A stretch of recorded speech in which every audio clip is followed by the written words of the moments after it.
Olá, tudo bem com vocês? Aqui é o professor Wesley e na nossa aula comentaremos sobre as genéticas dos tipos sanguíneos. Nessa aula comentaremos basicamente de três tipos sanguíneos: o sistema AB0, ou comumente chamado aí por grande maioria, olha eu sendo redundante, perdão, por grande parte das pessoas como o sistema ABO, o sistema MN e por fim o sistema RH, beleza? Vamos lá. De antemão, é importante fazer aqui um link com a nossa última aula, que comentávamos aí no final dela sobre os alelos múltiplos. Basicamente, quando você pensa em um alelo múltiplo, é uma situação no qual você tem uma situação em que mais de dois alelos na população determinam uma determinada característica. E além disso, para cada indivíduo tem um par de alelos responsáveis pela determinação de sua característica. Mas na população existem outros que, se combinados, podem gerar mais genótipos diferentes e assim também outros genótipos. Então, com essa breve introdução que eu fiz aqui, o que eu queria destacar a vocês? E quando a gente pensa em alelos múltiplos, é muito importante destacar-se que, havendo-se mais alelos aí de um determinado gene, maior será a variabilidade genética, maior será a distribuição genética aí numa população, certo? Em especial, quando uma herança de uma determinada característica é condicionada por apenas um gene que envolve mais de duas formas alélicas, a gente denomina aí como polialelia ou alelos múltiplos. E os exemplos mais clássicos aqui, pessoal, é a pelagem do coelho, que nós já vimos descrito anteriormente na nossa 17ª aula, e por fim aqui o sistema AB0. Quando a gente comenta em especial sobre o sistema AB0 ou ABO, é importante ter-se em mente que recorrentemente, existem aí quatro tipos sanguíneos que são conhecidos: o tipo A, o tipo B, o tipo AB e o tipo O. Todavia, eu queria dar um destaque aqui para o tipo O falso, ou O Bombay, ou fenótipo de Bombay, Bobain, Bombay. Eu já vi várias formas aí a qual pronuncia-se isso. Esse falso O a gente vai comentar por último na nossa aula aqui.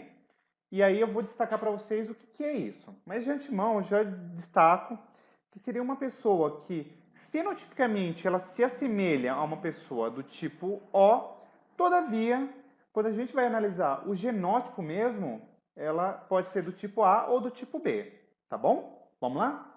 Quando a gente comenta sobre uma pessoa do tipo A, é importante destacar-se que o que a gente tem que ter em mente aqui?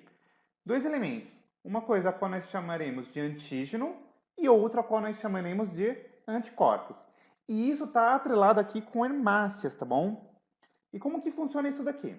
Lá na nossa 10ª aula ou 9ª aula aqui do curso, eu havia comentado com vocês sobre membrana plasmática. E lá no estudo da membrana plasmática, eu havia destacado em especial o glicocálix, que nada mais é do que aquelas glicoproteínas ou glicolipídios que estão aderidos à membrana plasmática, e eu havia comentado em especial sobre as glicoproteínas que estão atreladas aí na membrana das hemácias. E aqui vai centrar-se basicamente que o antígeno, ou também chamado de aglutinogênio, nada mais é do que uma glicoproteína que pode ou não estar expressa aí na membrana plasmática de hemácias, tá bom? Que são aquelas células responsáveis aí pelo transporte de gases na corrente sanguínea. Quando a gente tem uma pessoa do tipo sanguíneo a gente fala que ela tem um aglutinogênio A na sua hemácia, tá bom? E por consequência, em decorrência dela ter essa glicoproteína A na membrana da hemácia, ela produzirá um anticorpo, ao qual nós denominamos como anti-B, ou aglutinina anti-B. Beleza? E aí, quando a gente vai pensar em genótipo em especial, tem-se a seguinte situação. Você pode ter um indivíduo iazão, iazão ou iazão, izinho.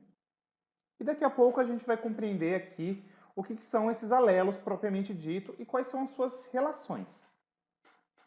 Todavia, quando a gente comenta aqui de um indivíduo do tipo B, ele vai ter uma glicoproteína, ao qual nós iremos chamar de aglutinogênio B, ou antígeno B. e por sua vez ele terá aí um anticorpo, ao qual nós denominaremos como aglutinina anti-A. E o genótipo, por sua vez, pode ser IBzão IBzão ou IBzão Izinho. O tipo AB, pessoal, ele vai apresentar aí na sua membrana da hemácia tanto o aglutinogênio A quanto o aglutinogênio B. E por sua vez, vale se destacar aqui que essa pessoa não apresentará anticorpos no plasma. Porque veja, se eventualmente ela tivesse tanto anti-A quanto anti-B, haveria-se aí um processo de hemólise e isso aí acabaria acarretando em morte do indivíduo, porque não haveria aí hemácia para fazer o transporte de gases, tá bom? E o único fenótipo possível, a qual tem-se aqui, é basicamente Iazão e Bzão. Por sua vez, o indivíduo do tipo O ou do tipo 0, ele não tem nenhuma aglutinina na sua hemácia, não tem nem A e nem B, mas todavia ele produzirá aglutininas anti-A e anti-B. E o único genótipo possível aqui é do tipo Izinho, Izinho. E o tipo O Bombay, ou fenótipo de Bobain, ele não tem antígenos aí na sua hemácia, por isso que eu falei que fenotipicamente ele assemelha-se a uma pessoa do tipo O verdadeiro. Todavia, ele também produzirá aí anticorpos anti-A e anti-B. Contudo, o genótipo dele pode ser Iazão, Iazão ou Iazão, Iazinho, ou pode ser IBzão, IBzão ou IBzão, Izinho. Guardem isso daqui de antemão, que ele pode ter justamente o genótipo do tipo A ou do tipo B. Mas fenotipicamente ele comporta-se como uma pessoa do tipo O. Então, nesse contexto aqui das heranças genéticas atrelado ao sistema B0, o que eu quero que vocês destaquem é que esse padrão de herança está atrelado aqui com três coisas muito distintas, a saber-se, é um padrão de alelos múltiplos ou polialelia, tem-se aqui um contexto de codominância, que nós já havíamos comentado anteriormente, aquele no qual o indivíduo apresenta simultaneamente os fenótipos aí paterno. E por fim, tem-se aqui o contexto de dominância completa. E aqui a gente vai compreender ponto a ponto. Como eu havia descrito a vocês, é um padrão polialélico, porque tem-se aqui mais de dois alelos aí atrelados a um gene. A saber se são eles três alelos para o mesmo locus. A saber se são eles Iazão, Ibzão e Zinho. Existe aqui um contexto de codominância, isto é, IA não domina IB e, por sua vez, IB não domina IA. Então, vale dizer que IA é igual a IB porque eles são codominantes. E, por fim, tem-se um contexto de dominância completa. Como assim? Tendo-se aí o contexto que IA e B são codominantes entre si, vale saber-se que tanto IA quanto IB são dominantes sobre I. Então o I aqui ele comporta-se sempre em homozigose e ele é um alelo recessivo. Beleza? E como que a gente faz aí para determinar se uma pessoa é do tipo A, do tipo O, do tipo B, biriri, bororó? Basicamente, você pega uma placa aqui de uma lâmina e você vai colocar tanto o anti-A quanto o anti-B nas suas extremidades. E para isso eu preciso aqui fazer uma perfusão na polpa de um dos dedos aí da pessoa que quer fazer a tipagem sanguínea. E eu vou colocar gotas de sangue nessas lâminas, simplesmente para posteriormente eu colocar aqui tanto o soro anti-B quanto o anti-A. Então, basicamente, ó, na segunda figura, percebam que eu peguei três plaquinhas e eu coloquei duas gotinhas de sangue nas extremidades. E, consequentemente, eu jogo depois o anticorpo anti-A e o anticorpo anti-B. E aí, eu vou fazer uma mistura desse sangue com o anticorpo. E mediante isso, pessoal, que eu preciso fazer agora? Interpretar esse exame. Se eu, eventualmente houver aglutinação, isto é, coagular, aonde eu tenho o anti-A, eu vou falar que a pessoa é do tipo sanguíneo A. Todavia, se coagular aonde tem o anti-B, eu já sei de antemão que a pessoa é do tipo B. Se eventualmente aglutinar ou coagular, se assim preferirem, tanto na amostra do anti-A quanto do anti-B, quer dizer que a pessoa tem ambos aglutinogênios lá no seu hemácia. Então ele tem tanto A quanto B. E se porventura não aglutinar, isso quer dizer que a pessoa é do tipo O, beleza? E mediante a isso, é importante destacar-se que saber o tipo de sistema sanguíneo, se é do tipo A, se é do tipo B, se é do tipo O, é muito importante no contexto aqui ao qual você vai fazer uma transfusão sanguínea.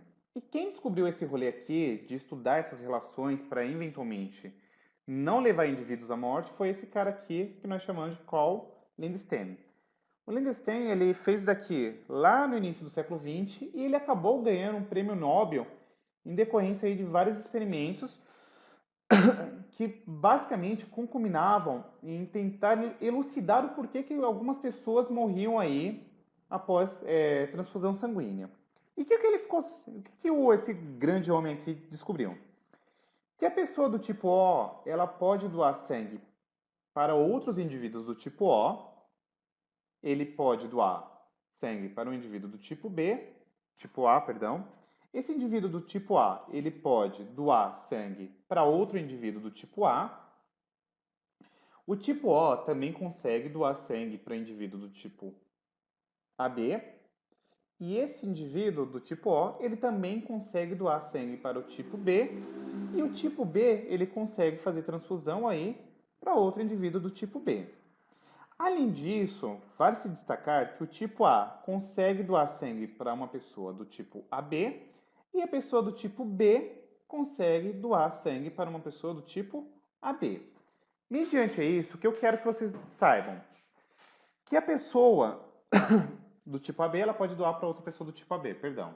O que eu quero que vocês destaquem aqui, esteja muito claro na mente de vocês, é que uma pessoa do tipo O, ela é denominada como doadora universal. Isto é, ela consegue doar sangue para todos os demais tipos sanguíneos. Então, ela consegue doar sangue para uma pessoa de tipagem sanguínea A, B ou AB, e inclusive para ela própria.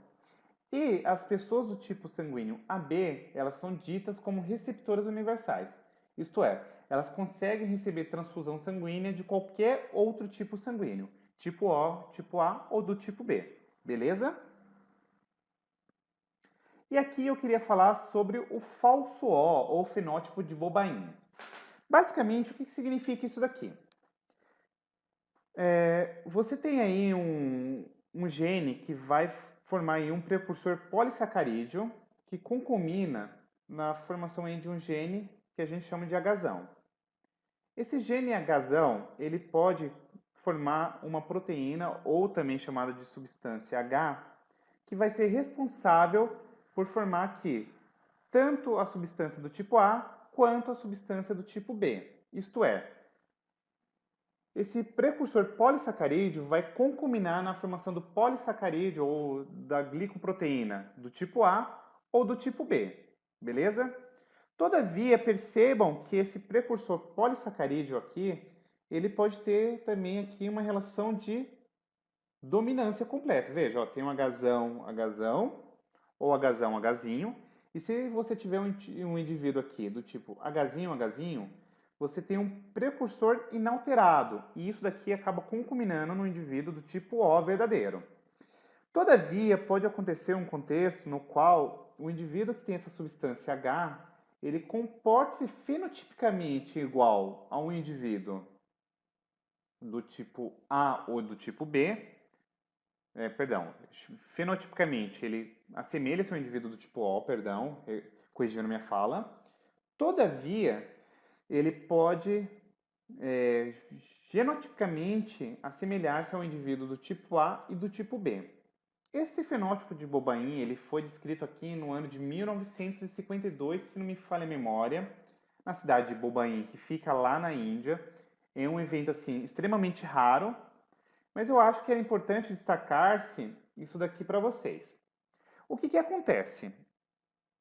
Professor, cai com bastante frequência isso daqui nos vestibulares? Não. Geralmente eles comentam mais aí do tipo A, do tipo B ou do tipo O. Todavia, já houve aí 3 questões que abordaram esse falso O, ou esse fenótipo aí de Bombaim. Então, o que vocês precisam saber aqui, ó?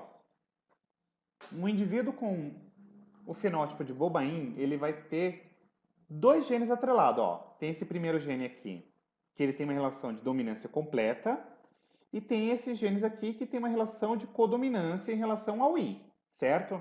Então você pode ter um indivíduo, por exemplo, do tipo Hzinho, Hzinho, Iazão, Iazão. Ou um indivíduo do tipo Hzinho, Hzinho, Iazão, Izinho. Ou pode ter um indivíduo do tipo Hzinho, Hzinho, Ibzão, Ibzão. Ou um indivíduo Hzinho, Hzinho, Ibzão, Izinho. Percebam que, embora fenotipicamente ele apresente ser do tipo O, ele apresenta uma característica aí genotípica atrelada ou do tipo A ou do tipo B. Isso que é o famoso fenótipo de Bobain, beleza?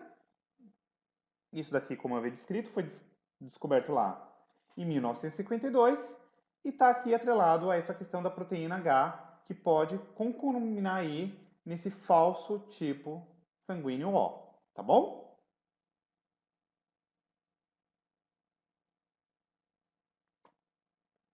Agora, a segunda parte da nossa aula, ela vai atrelar-se aqui a um outro tipo sanguíneo, ao qual nós denominamos como sistema sanguíneo RH. Como que funciona esse rolê aqui?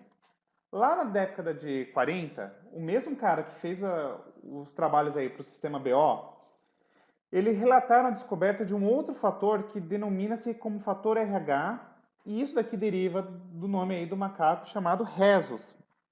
Esses rhesus, para vocês terem uma noção, atualmente ele é denominado como macaca mulata, tá? Que basicamente é um primata do grupo dos Platynidae, que é dotado aí de uma cauda prênsil. Não pertence ao mesmo grupo aí dos macacos antropóides, como o chimpanzé, o gorila ou o orangotango.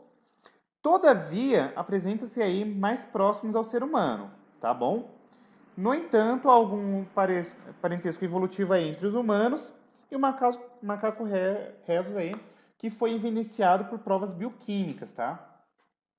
O que a gente precisa saber aqui do fator RH?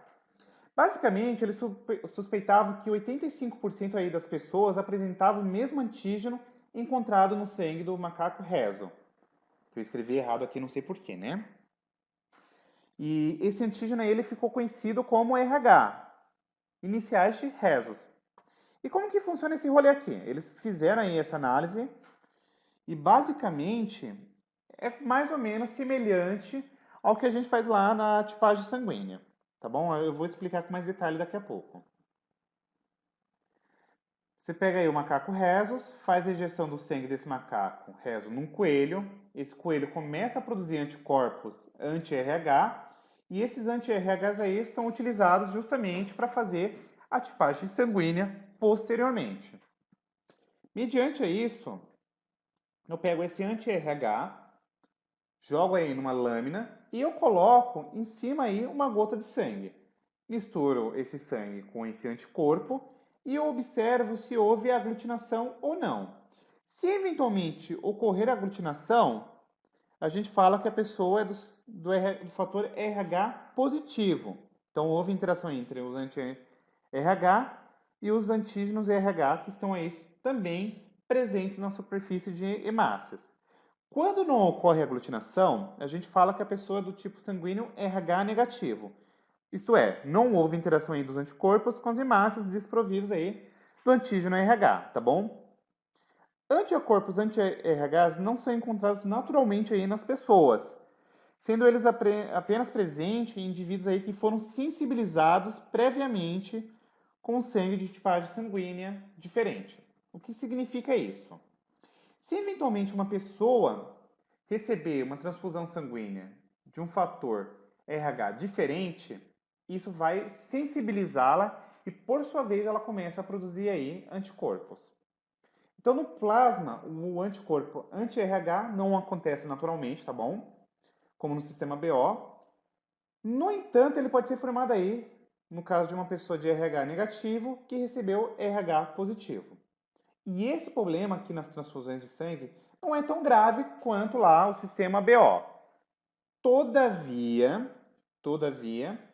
vale se destacar que se houver aí inúmeras repetições de transfusão sanguínea, pode ser que dê ruim, tá? Já que as pessoas RH positivo nunca produzem aí RH negativo. Então, como que são aí os alelos do sistema RH? Basicamente, tem uma relação aqui de dominância completa. Então, você vai ter aí dois genes, Rzão, Rzão, ou Dzão, Dzão, se preferirem, e Rzinho, Rzinho, ou Dzinho, Dzinho, se assim o preferirem. Como que funciona aqui? Se a pessoa for do tipo RH positivo, ela vai ter aí o fator RH sendo expresso nas suas hemácias e, por sua vez, não produzirá anticorpo. E o genótipo possível desse indivíduo pode ser Rzão, Rzão ou Rzinho, Rzão, Rzinho. Em contrapartida, uma pessoa RH negativa, ela não possui esse fator RH na sua hemácia e, contrapartida, ela pode produzir o anti-RH caso haja estímulo. É importante destacar-se isso. Naturalmente, não tem esse anticorpo anti-RH. Mas se eventualmente a pessoa for sensibilizada, isto é, tiver aí um estímulo, ela pode passar a produzir aqui o anti-RH. E o genótipo desse indivíduo aqui é Rzinho, Rzinho. E nesse sentido, como que vai funcionar aqui o rolê aí da transfusão sanguínea?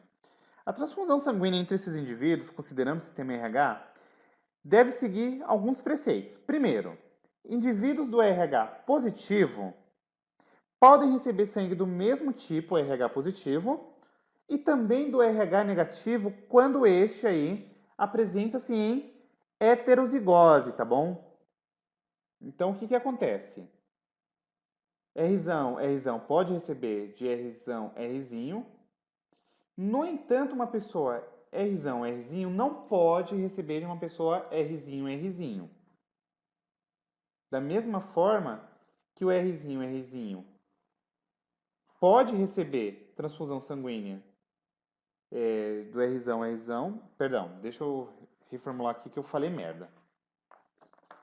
A pessoa que é do tipo RH positivo, ela pode receber sangue aí de uma pessoa do mesmo tipo RH positivo e também da pessoa de RH negativo, tá bom? Que são aí receptores universais. No entanto, uma pessoa RH negativa, então esse contextinho aqui, foi aqui o momento que eu me confundi, perdão. Uma pessoa Rzinho, Rzinho, ela não pode receber aqui de uma pessoa RH positivo, tá bom? E aí elas não devem receber o sangue aí do tipo RH positivo, que é o receptor passa a produzir os anticorpos anti-RH e desenvolve aí memória imunológica que pode concominar aí em um evento de resposta imune frente a isso. Então, como que vai? Vamos simplificar isso daqui, ó. Se a pessoa for RH positivo, ela pode receber de outro RH, que pode estar tanto em homozigose dominante total, ele pode ser um homozigoto ou pode ser um heterozigoto aí para o fator RH. Mas em contrapartida, a pessoa RH negativa ela não pode receber sangue de uma pessoa RH positiva. Então, negativo não pode receber de RH positivo, porque vai concluir aí num evento de produção de anti-RH. Mas qual que é o principal rolê que está aqui atrelado a isso? O grande problema mesmo, a grande treta, é uma doença que nós denominamos como doença hemolítica do recém-nascido, que aí tem essa abreviação de DHRN, ou também chamado de eritoblastose fetal. Basicamente, é uma doença que corresponde aqui à incompatibilidade entre o sangue da mãe e o sangue do filho, tá bom? E aqui, como que acontece? Para acontecer, a mãe tem que ser RH negativa, o pai tem que ser RH positivo e o primeiro catarrentinho ao qual eles tenham tem que ser RH positivo, tá bom? E o segundo filho também tem que ser RH positivo. E esse segundo concumina aqui na eritroblastose. Então, como que funciona isso daqui de maneira bem simplificada? Isso daqui acontece aí, se desenvolve em fetos que sejam RH positivo e que tenham a mãe aí com RH negativo, beleza? E que tenham tido contato prévio com RH positivo. Então vamos supor, se eventualmente numa primeira gestação, ali no momento do parto, houver mistura do sangue positivo com o negativo aí, ou seja, o fator RH positivo do filho entrou em contato com o fator negativo da mãe, acontece um processo de sensibilização, ou seja, a partir daquele momento, a mãe começa a produzir anticorpos anti-RH. E aí, no segundo contexto ao qual essa mãe venha eventualmente a gestar e a criança seja do fator RH positivo, isso aqui concomina num evento aí que a gente denomina como eritoblastose fetal. PS. Pode ser que aconteça, porque já tem tratamento para tal condição. Então vamos lá. Na primeira gravidez, aí, no momento do parto, o deslocamento da placenta da mãe concomina aí com a invasão de algumas hemácias com antígeno RH positivo do feto na circulação materna, tá bom? Então a mãe fica sensibilizada. E aí, nesse momento, a mãe começa a produzir anticorpos anti-RH. Em gestações posteriores a esta, caso o filho seja novamente RH positivo, as aglutininas anti-RH, que aí a mãe começa a produzir agora, que vão estar presentes ali no plasma, atravessam a placenta e atingem a circulação fetal, certo?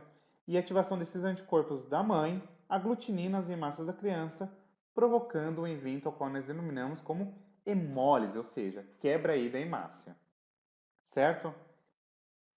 E o grande rolê é o seguinte, o problema surge a partir do segundo filho RH positivo, por causa aí da prévia sensibilização que a mãe teve.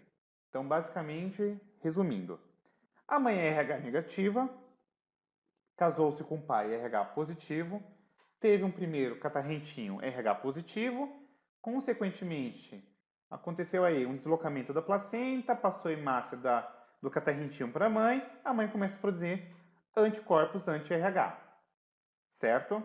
No segundo contexto aí, numa segunda gestação, no qual o catarrentinho seja RH positivo novamente, a mãe vai produzir anticorpos que vão passar da placenta aí para a circulação fetal. E isso concomina aqui com um processo que nós denominamos como hemólise, tá bom?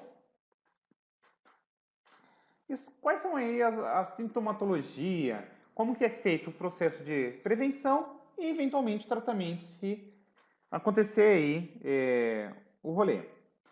Quais são os principais sintomas? Primeiro, a criança vai ter anemia, em decorrência aí de ter destruição das hemácias. Então, a hemólise concomina aí num evento de anemia.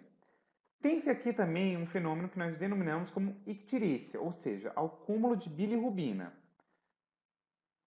A bilirrubina, se vocês se lembrarem, é produzida lá no fígado, tá bom? Outro rolê que pode acontecer aqui é o fenômeno aí denominado como eritoblastose, que basicamente é a liberação de precursoras das hemácias, tá?